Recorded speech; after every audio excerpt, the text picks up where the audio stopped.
վարչական վարույթներ չհարուցելը մենք տեսանք, որ կենտրոնական ընտրական հանձնաժողովը պարզապես գործել է որպես կանցելարիա։ Ընդամենը վերահասցեագրել է իրեն ուղղված այն դիմումները, որոնց ինքը օրենքով պիտի անդրադառնար, ուղիղ պարտականությամբ։ Ու այստեղ ոչ մի բացատրություն ընդունելի չի, ոչ մի պատճառաբանություն ընդունելի չի, թե քանի բողոք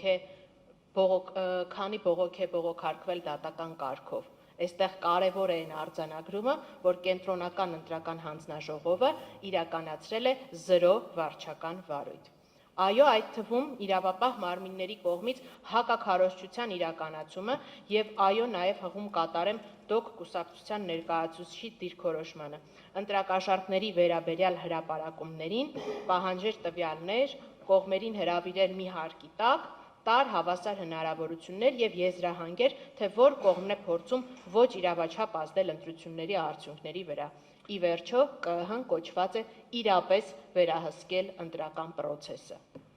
Փոխարենը անապան գրություն քննչական մարմիններին թե կլինի արդյոք չտակ մասնակից ուժերի անուններ, որին ստանալով ոչ իրավաչափ մերժում, ասել են դե չի լինի։ Ու վարչական վարույթների վերաբերյալ բացակայությունը, իսպառ բացակայությունը։ Ես չեմ մոռանում մեր խոսակցությունները։ Ես հիշում եմ մեր հարցադրումները, երբ ուղիղ հարցնում եմ պատասխանողին, խնդրում եմ ասեք, քանի դիմում եք ստացել վարչական ռեսուրսի կիրառման մասին, քանի վարույթ եք հարուցել եւ ինչ որոշումներ եք կայացրել, սկզբից պատասխանը հնչում է հեսա ճշտենք կպատասխանենք, հետո պատասխանը հնչում է 258A որոշում։ Նայում ենք 258A որոշումը, 0 տվյալ կա վարչական վարույթների մասին։ Փոխարենը նշված է, որ ստացել ենք դիմումներ, վերահասցեագրել ենք դրանք։ Ու այստեղ պետք է նորից շեշտեմ մեր դիմումի հիմքում նշված երկու առանցքային ահռելի տվյալները, որ մենք ներկայացրել ենք։ Արթիկ եւ Մարտունի համայնքներում աշխատանքային ժամին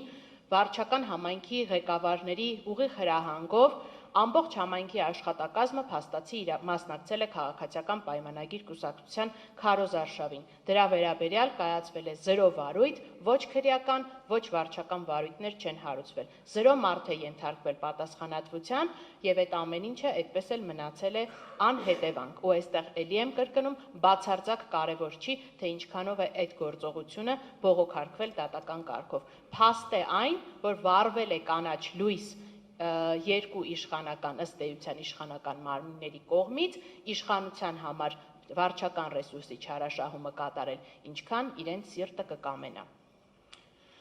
Հանձնաժողովի քաղաքականացված անդամները, ովքեր ընտրական օրենսգրքի կոպիտ խախտումներով ԿՊ քարոզչություն էին իրականացնում, պարզեցին, որ ունեցել են 25000 լիցենզավորված հանձնաժողովական մարդ, ով կարող է լինել հանձնաժողովի անդամ, բայց ով զարմանք ԿԸՀ-ն չի կարողանում փոխարինել իրավախախտ հանձնաժողովականներին, ասելով, որ թող մասնակցեն ընտրություններին, հետո մի բան կմտածենք։ Զատկից հետո կարմիր ձու։ Ու այստեղ էլի եմ կրկնում։ Պետք չի ասել, թե ունեցել ենք վերահսկողական մեխանիզմներ, որովհետև այդ վերահսկողական մեխանիզմների սոսկ արձանագրումը ընտրական օրենսգրքում փաստացի տեսնում ենք, որ չի երաշխավորում դրանց գործունեությունը։ Պարզապես հղում անել ամեն անհարմար հարցին, թե ինչու ԿԸՀ-ն չի գործել այն փաստարկով, որ գիտեք ինչ կա, դուք ունեցել եք վերահսկողական մեխանիզմ, ում է պետք այդ վերահսկողական մեխանիզմը, ում է պետք վերահսկիչ վերստուգիչ հանձնաժողովի գոյությունը, եթե ինքը ըստ էության որևէ բան չի անելու, սրան հետո ավելի ուշ կանդրադառնամ։ Ում է պետք այդ վստահված անձանց, որ այդքան հղում է կատարում իրենց գոյությունը, եթե ըստ էության իրենց արձանագրված խախտումները հետո որևէ արձագանք չեն ստանալու։ Ում է պետք այդ վարչական իրավախախտումների վերաբերյալ օրենսգրքով նախատեսված լիազորությունը, երբ որ ԿԸՀ-ն ասում է, ես չեմ կատարում դրանք, ուղղակի հրաժարվում եմ դրանցով զբաղվել։ Եթե վերահսկողությունը երբեք չի աշխատելու վարչական վարույթներով կամ այլ ընթացակարգերով, ապա ինչի համար այն ընդհանրապես գոյություն ունի։ Ինչի համար առհասարակ գոյություն ունի կենտրոնական ընտրական հանձնաժողովը։ Եթե սա պիտի լինի իրենց աշխատանքը, եթե ուղղակի ընտրական միջոցառումներ եւ քվեարկության օրվա միջոցառումներ կազմակերպող պետքա լինեն,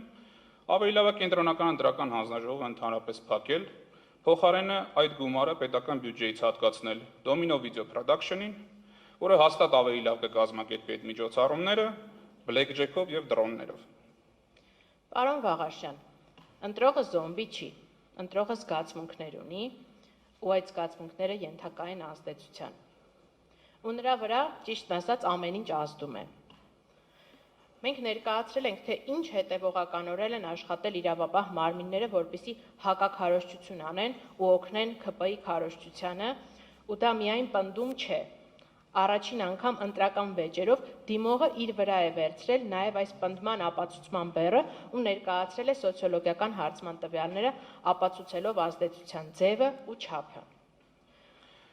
Անընդհատ հնչել է այս օրերին այն հարցը, որ նաև որպես փաստարկ ընդունվել է, որ այո, կան խախտումներ, բայց ինչ ազդեցություն կարող են նրանք թողնել։ Այդպիսի հայտարարությունները չեմ սխալվում նաև կենտրոնական ընտրական հանձնաժողովի ներկայացուցիչներն ասա եւ նաև երրորդ անձի ներկայացուցիչները։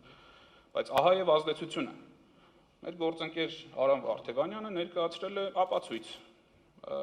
անկախ փորձագետի կողմից արված սոցիոլոգիական հարցում։ Առաջին անգամ պատմության մեջ սահմանադրական վեճով դիմողը իր վրա վերցնելով այդ բեռը ապացուցման, վերել եւ ներկայացվել է թվաբանական հաշվարկ։ Բոլոր հարցվածների 31%-ն ասել է, որ կենսաթոշակները ազդել են ընտրական որոշման վրա։ Եվ բոլոր նրանք, ովքեր ասել են, որ իր որոշման վրա դա ազդել է, նրանցից 91%-ը քվեարկել է ՔՊ-ի օգտին։ Նույնը եղել է առողջության ապահովագրության դեպքում, եւ մենք շատ հստակ փաստերով ներկայացրել ենք, որ դրանք եղել են ոչ թե պարզապես պետական ծրագրեր, որ պետքա բյուջեով նախատեսված լինեն եւ նորմալ է, որ պետությունը դա իրականացվեր, այլ շատ հստակ նախընտրական քարոզչության հիմնական թեզերը։ Մենք տեսել ենք, որ քարոզչության ընթացքում եւ մեր դիմում էլ հղումներով կա, վիդեոներով եւ ամեն ինչով, թե ինչպես է այդ կենսաթոշակի հարցը, ասում է տատիկ ջան, պապիկ ջան, ինչպես էր, լավ էր, այս դժվժիկը գայլեցիք, առողջության ապահովագրությունից օգտվեցիք, սա ակնհայտ քաղաքական քարոզչության բաղկացուցիչ մաս էր։ Հակակոռուպցիոնի հայտարարությունները լսած եւ ընտրությանը մասնակցած անձանց 21%-ը որոշել է չքվեարկել այդ կուսակցությունների օգտին։ Բարձր դատարան, սա արդյոք բավարար արդյունք է գնահատելու դրանց ազդեցությունը, թե ոչ։ Հարցվածների 21%-ը ասել է, որ լսելով այս հաղորդագրությունները ինքը չի գնացել եւ ընտրել հաղորդագրություններում նշված կուսակցությունների օգտին։ Ի վերջո, բոլոր թվարկված խախտումները ազդել են ընտրությունների մասնակցած անձանց 55%-ի կամքի վրա։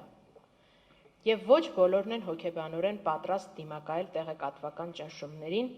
ու ոչ բոլորն են ստանում 1 միլիոնից ավել աշխատավարձ։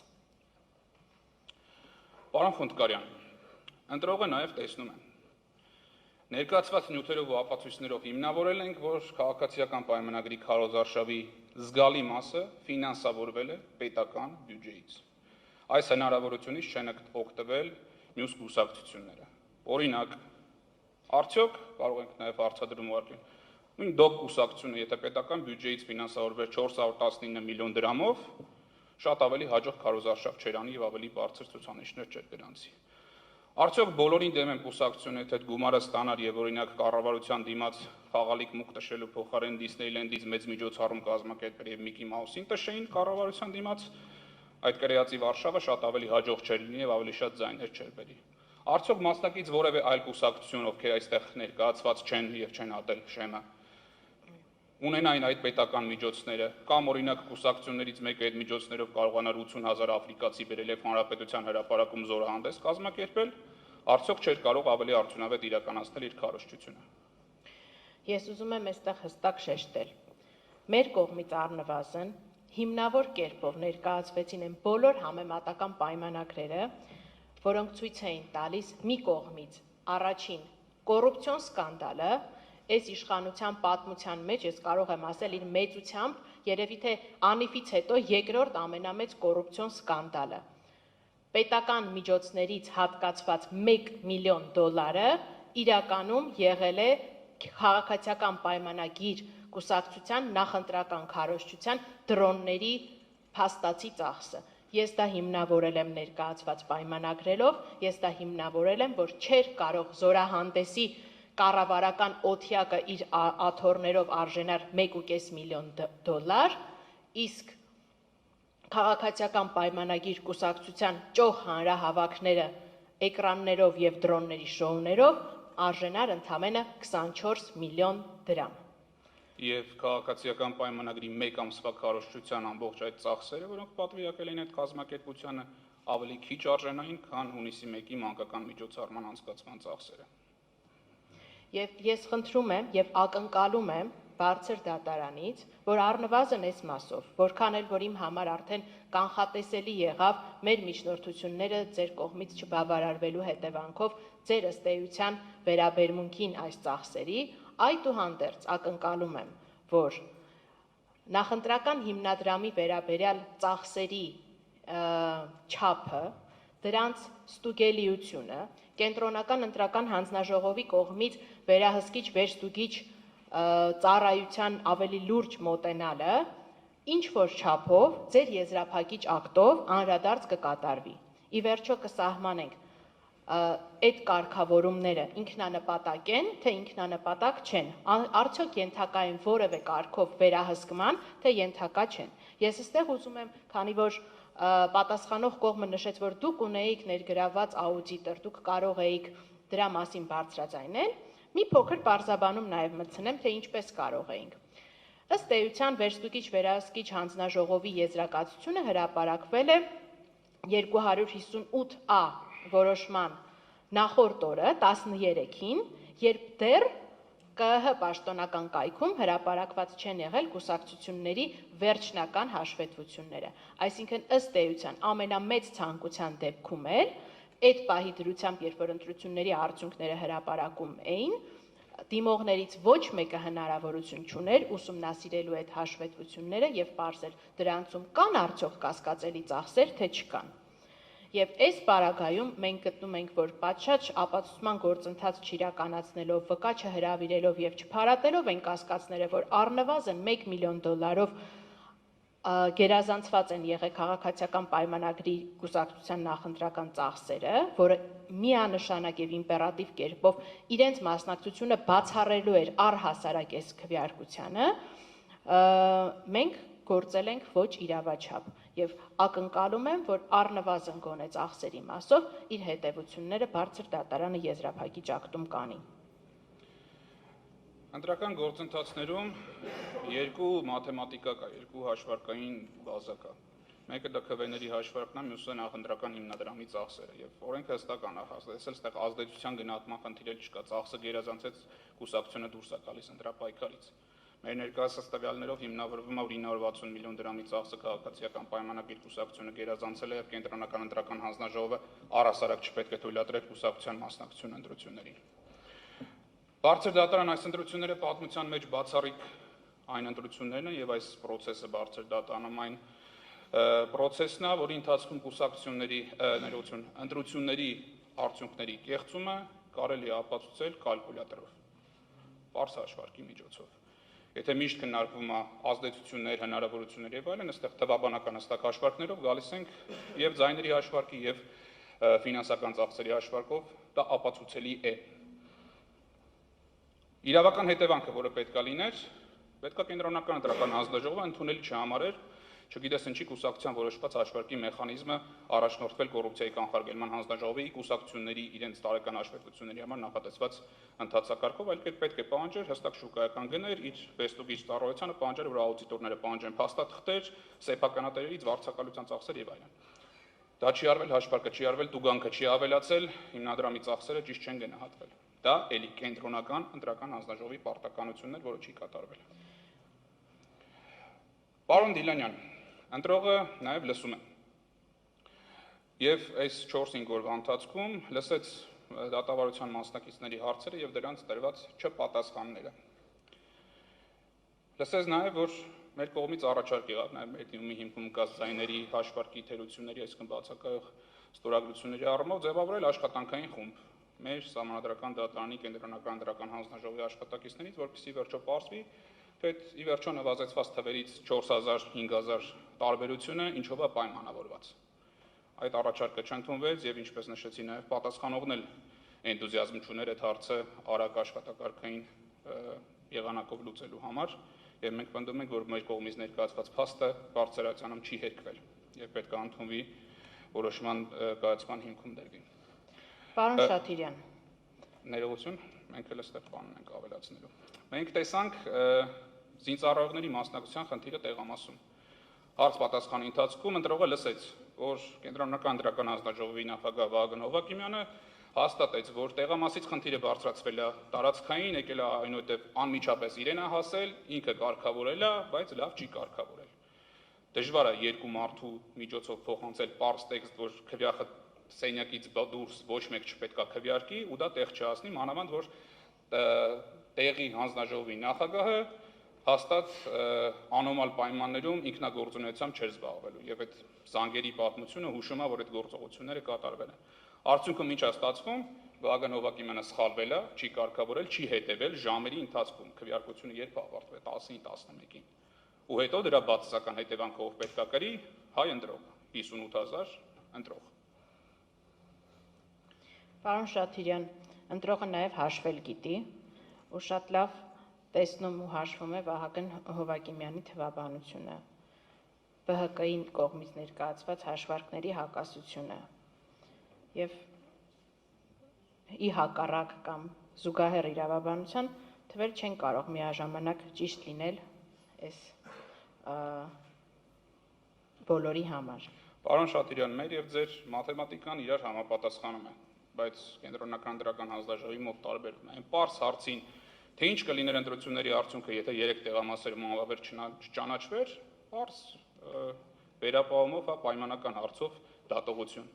Այդպես է կենտրոնական ընտրական հանձնաժողովը շատ հստակ պատասխանա չտվեց, որ ԲՀԿ-ն հավաքելու էր 4% ձայները։ Տիկին Սաֆարյան, ընտրողը նաև հոտառություն ունի։ Ռուսաստանի Դաշնության նախագահի համերկրացիները ասում են նյուխ, ինտուիցիա, զգում են։ Նույնիսկ երբ ամբողջ տեղեկատվությունը նա չունի, նա հասկանում է մթնոլորտը ինչպիսին է։ Ատելության խոսքին վերաբերյալ։ Այստեղ քաղաքացիական պայմանագրի գործընկերները շատ տխուր փորձեր են անում ըստիս արդարացնելու իրենց առաջնորդի դասագրքային ատելության խոսքը։ Տեսարանը ճիշտ ասած ավելի թշվառ է դառնում, երբ փորձում են այն արտահայտությունները դուխի չես զոհվել, կզացնելու եմ, գետինը մտնես արտահայտությունները արդարացնել հակառակորդներին ուղղած լինելու պատճառաբանությամբ։ Այդ արտահայտությունները որևէ մեկին կլինի հասարակ քաղաքացի, կլինի քաղաքական մրցակից, ընդունելի լինել չեն կարող եւ ես եւս ակնկալում եմ բարձր դատարանի հստակ դիրքորոշումը, որպիսի նմանատիպ արտահայտությունները վարչական ռեսուրս ունեցող ուժի առաջնորդի կիրառությամբ հատկապես բացառվեն մեր քաղաքական խոսույթից։ Իրապես ակնկալում եմ նվազագույն ակնկալիքը, որ կարող եմ ունենալ բարձր դատարանից, արձանագրել, որ որևէ մեկի նկատմամբ նման արտահայտություններ կիրառվել չեն կարող եւ ամենախիստ պատժի պետք է ենթարկվեն այն բոլոր մարդիկ, ովքեր որևէ կերպ փորձում են արդարացնել այդ արտահայտությունների գոյությունը մեր խոսույթում։ Հարգելի ներկայացուցիչներ, կներեք, որ ընդհատում եմ մնաց 5 րոպե ձեր խոսքը։ Մի քիչ արագացնենք, որ պարոն Մինասյանը նույնպես խոսք ունի ասելու։ Բարձր դատարան մենք նկատել ենք այդ երկակի ստանդարտները, այնինչ կարելի է Յուպիտերին, չի կարելի ցլին։ Եթե խոսքը վերաբերում է Նիկոլ Փաշինյանի նրա զրպարտությունները 100 հազարավոր քաղաքացիների հասցեին վիրավորանքները ատելության խոսքը, դա սուր քաղաքական խոսք է։ Երբ իրենց են այդպես կամ ավելի մեղմ հակադարձում, փռվում են ասֆալտին, բանտարկվում են, խոշտանգվում են քաղաքացիները։ Դատախազության հարց ենք տվել Նուբարաշյանի եւ Արտուր Օսիպյանի դեպքերի վերաբերյալ, Նուբարաշյանի վերաբերյալ հստակ ներկայացվեց, որ որևէ շտապողականություն չկա ինչպես ընդդիմադիրների վերաբերյալ գործերում, այդպես էլ մինչ առայսօր պարզված չի, թե ինչպես պատահեց, որ անձը հասավ ինքնասպանության ԿՊ պաստառը փոկելուց հետո, իսկ Արտուր Օսիպյանի վերաբերյալ գործով այդպես էլ չներկայացվեց տարբերակված ինչ հատկանիշներ կան Նիկոլ Փաշինյանի եւ այդ անձի գործողությունների միջև, այսպիսով էլ հիմնավորելով, որ նաև բարձր ատյանում հիմնավորելով քաղաքացիական հասարակության այն պնդումը, որ այդ անձը ենթարկվել է քաղաքական հալածանքի, քաղաքական հետապնդման եւ քաղաքական բանտարկության, այդ թվում հակառակ քաղաքական կարծիքները լրացնելու քաղաքական շահով պայմանավորված։ Պարոն Հովակիմյան, շնորհակալ ենք ձեզ ձեր ժամանակի համար։ Պարոն Դիլանյան, այսպիսին է ընտրողը։ Նա տեսնում է, նա լսում է, նա մտածում է, նա հաշվում է, նա զգում է։ Եվ նա տեսավ այս ընթացքում, որ պետական ապարատը ծառայեց մեկ քաղաքական ուժի, պետական միջոցները դարձան կուսակցական ռեսուրս, վերահսկող մարմինները չաշխատեցին, քրեական եւ վարչական մեխանիզմները չգործեցին եւ գործեցին իջհարս ընտրական process-ների եւ հավասարության։ Դատարանում պատասխան չտրվեց ամենակարևոր հարցերին եւ ընտրողը նաեւ այս բոլորի զգայարաններով եւ ունակություններով տեսավ, որ նույնիսկ այս դատավարության ընթացքում բարձր դատանի դատավորների կողմից չհնչեց մեկ ուղիղ հարց, որը կարող էր վնասել իշխող ուժի շահերին։